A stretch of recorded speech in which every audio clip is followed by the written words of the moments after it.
Can a $1,500 knife cut better than a $100 kitchen knife? It's possible, but it depends. Price isn't the reason the knife will cut better or worse. There's so much more to it. Today, we are testing out 3 different price santokus to determine if one cuts better than the other. A santoku is also known as the knife of 3 virtues: slice, dice, and mince. With 3 knives, we might as well compare them against 3 ingredients: shallots, carrots, and mushrooms. Watch till the end to see which knife reigns supreme. So, what are the 3 knives we are pitting against each other in this triple head-to-head? For starters, know that they are all 165mm long. From the lowest price to the highest price, we have a Fuku Santoku with a core of Eogami Super and stainless clad. This knife has a migaki finish with deep vertical striations along the blade. The reason I'm mentioning the finish may become important later on. Second, we have the Fujiwara Maboroshi Santoku, also known as Harvey Two-Face, from when I made a pretty big knife thinning mistake. I'll drop the link to that video in the description below.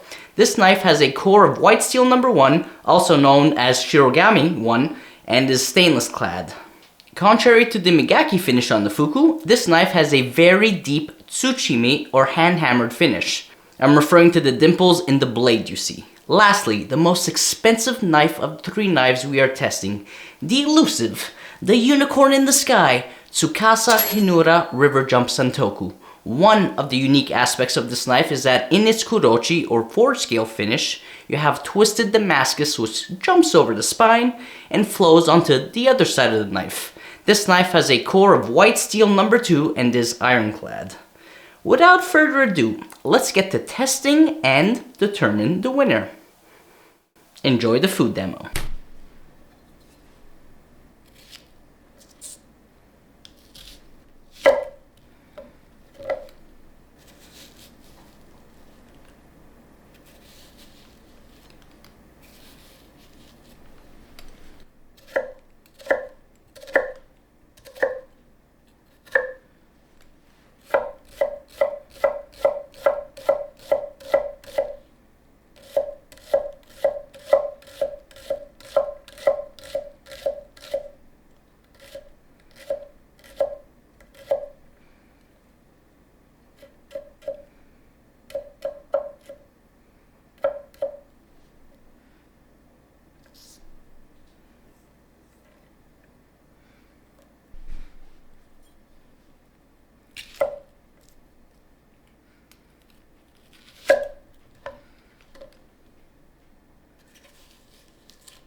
It was definitely a struggle with the fuku.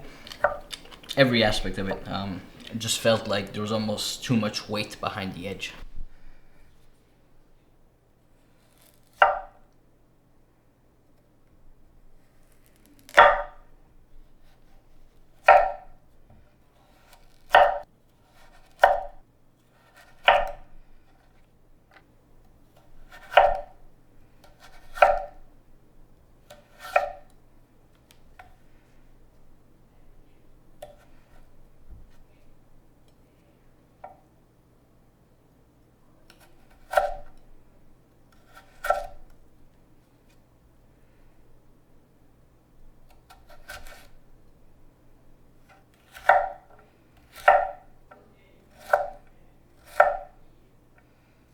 Still not super easy, but far less wedging than the fuku. You can tell even by the sound, and definitely when it came to the cubing, thinner blade, felt like it just glided through the produce much easier.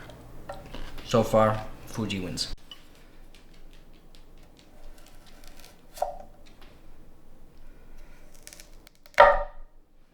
Big wedge right there, look at that.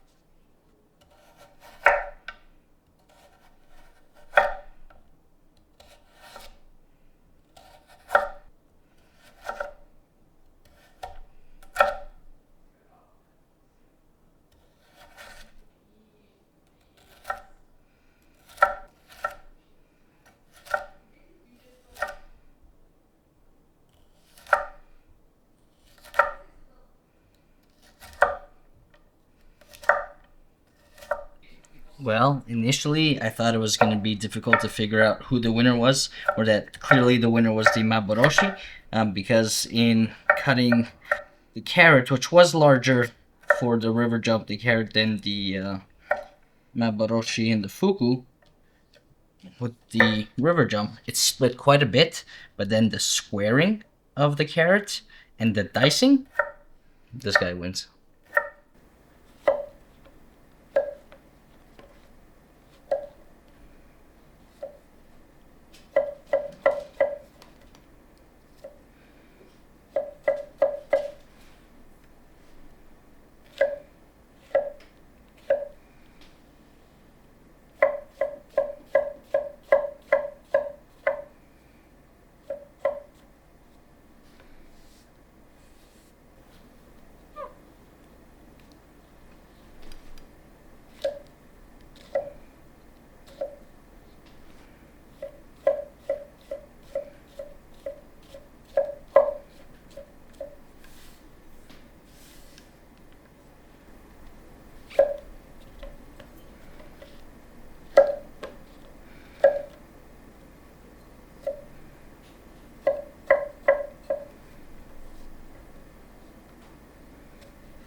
So, what do we think? We may have introduced a bit of a complication when we chose to use these 3 ingredients for the 3 knives, because some might have been under the impression that 1 knife would rule at all 3 tasks. But that's not the case, is it? In my humble professional opinion, we have 3 knives and we have 3 separate winners depending on the ingredient cut. The winners are in order of appearance, just like a game show. For the shallot, the winner in my opinion is the Maboroshi. Super thin behind the edge, easy lateral cuts, joy and ease to use. The Fuku did surprisingly well. The river jump fell thick, in particular behind the edge and the lateral cuts. For the carrot, in my opinion, the way it felt in hand, the river jump is the winner. From batons to dicing, overall the river jump wins. Thicker behind the edge than the other 2 knives, but has a nice driving weight behind the edge due to it being heftier. And for the mushroom, easy. Fuku, super slick knife, super thin, very, very easy to use. Knife performance is much more complicated than just assigning a dollar value to it and expecting it to perform. It's about blade geometry, steel heat treatment, cleanliness of the apex on the edge of the knife, type of finish which determines drag ratios, height of the blade which could also determine drag ratios. So yes, there are 3 clear winners in each category of ingredient, just not a clear winner for the lot of ingredients. I did this purposely because each ingredient requires a focus on a different aspect of the knife to have it be cut as effortlessly as possible. Does a $1,500+ knife cut better than a $100 knife? It depends, is the answer. If you like the content I create for you, please feel free to like and subscribe to the channel. Otherwise, I'll catch you in the next video. For those of you who just watched till the end and you're wondering why with the Fuku Santoku the footage doesn't match, very easy. Some of this footage I shot a few years ago, and here's a fun little story. About 1 year ago, we had a water technician come to our home. He changed the metering system for the water intake to a digital meter, and I sold him a knife. He saw my knife wall, he saw the studio, I told him I had a few knives for sale. He was, of course, anyone who buys a first kitchen knife typically has a very small budget, and I said I have a knife for you, and I sold him the Fuku Santoku. So that is why the footage, the B-roll of the Fuku Santoku does not match the footage of the other 2 knives. It's because I sold it a year ago, and I'm only filming this now. Thanks again for watching, and I'll see you in the next one. Tim?